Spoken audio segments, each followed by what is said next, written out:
mi vida como arqueólogo y el día que conocí a una momia desde niño. Siempre estuve fascinado por el pasado. Mientras otros chicos jugaban al fútbol, yo me sumergía en libros sobre el antiguo Egipto, el Imperio Maya o las cuevas de Altamira. Tal vez era una obsesión poco común para un niño de Maputo, pero para mí, cada ruina escondía un secreto esperando ser revelado. Esa pasión me llevó directamente a la arqueología, y con ella al día más extraño y aterrador de mi vida. Era el año 2014 y formaba parte de una expedición en Saqqara, una de las zonas más antiguas y misteriosas de Egipto. Nuestro objetivo era investigar una tumba recién descubierta, oculta durante milenios bajo la arena del desierto. Los jeroglíficos tallados en sus paredes eran casi indescifrables, una mezcla de dialectos de distintas épocas, como si alguien los hubiera escrito deliberadamente para confundir a los lectores futuros. Pero nada nos preparó para lo que encontraríamos el tercer día de excavación. El sello de la maldición, descubrimos una puerta de piedra sellada. Curiosamente, alrededor de la entrada había inscripciones grabadas con violencia, como si alguien hubiera intentado borrarlas apresuradamente. Uno de los obreros locales se negó a acercarse. Dijo que ese lugar estaba maldito, custodiado por el espíritu de Neb-Karra, un sacerdote condenado por practicar rituales prohibidos, incluso entre los antiguos egipcios. Yo lo descarté como superstición. Al fin y al cabo, la ciencia no tiene espacio para mitos, o al menos eso creía. Con gran esfuerzo, removimos el sello. El aire que escapó de la cámara era denso, fétido, como si el tiempo mismo estuviera exhalando su muerte. Entramos con linternas, grabando todo con cámaras. El túnel descendía en espiral, con escalones angostos tallados directamente en la roca. Y fue en el fondo de ese túnel donde encontré la cámara de la momia. La mirada de la eternidad allí estaba, recostada dentro de un sarcófago de obsidiana, algo extremadamente raro para la época. Sus ojos, aunque cerrados, parecían emitir una presencia. Los brazos estaban cruzados, pero había algo extraño. Su cabeza no reposaba, estaba inclinada como si nos observara.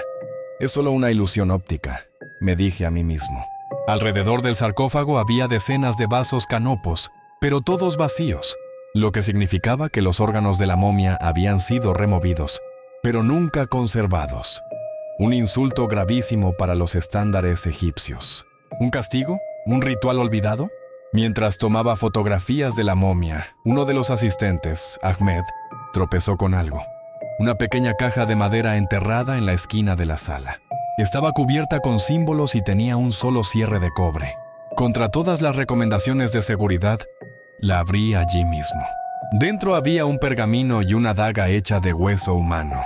Él susurró esa noche, ya en el campamento, llevé el pergamino conmigo. Al desenrollarlo bajo la luz de la tienda, noté que estaba escrito en una mezcla de hierático y un idioma que nunca había visto. Pero había una palabra que se repetía: Ren. En el antiguo Egipto, el Ren era el verdadero nombre del alma, lo que la hacía eterna. Si era destruido, el espíritu se perdía para siempre. Pero aquí, parecía que el pergamino hablaba de robar el Ren de otro, aprisionándolo en una momia. Una práctica oscura y prohibida. Aquella madrugada me desperté con un sonido extraño. Una respiración profunda, rítmica, muy cerca. Abrí los ojos y solo vi la lona de mi tienda. Pero algo dentro de mí decía que ya no estaba solo. La respiración cesó. Pero entonces, una sombra pasó por fuera de la tienda. Alta, erguida, casi humana. El despertar al día siguiente regresamos a la tumba. Al entrar, casi me caigo de rodillas. La momia se había movido, no solo cambiado de posición. Estaba de pie, apoyada contra la pared opuesta como si nos esperara. Todos entraron en pánico. Algunos huyeron. Ahmed se desmayó. Y yo me quedé allí, paralizado, mirando ese rostro cubierto por vendas antiguas, ahora con un hueco oscuro donde deberían estar los ojos. Pero aún así, ella me veía. De alguna forma, lo supe. Era Neb-Karra. No estaba muerto. Estaba encerrado, esperando que alguien rompiera el sello. Y ese alguien fui yo. El pacto durante días, los incidentes se multiplicaron. Equipos que dejaban de funcionar. Objetos que desaparecían y reaparecían cubiertos de arena. pasos en los corredores vacíos de la tumba y sueños vívidos donde Neb-Karra me hablaba, siempre repitiendo: «Devuélveme el ren» o «Toma mi lugar». Con la ayuda de una traductora local, descubrí que el pergamino era la clave para sellar nuevamente el alma del sacerdote, pero requería un sacrificio. Alguien debía ofrecer su propio ren a cambio. Ahmed, aún perturbado, abandonó el campamento. Los demás se negaron a volver a la cámara. Presionado por el gobierno egipcio y la universidad, sabíamos que la excavación sería cancelada en 2 días.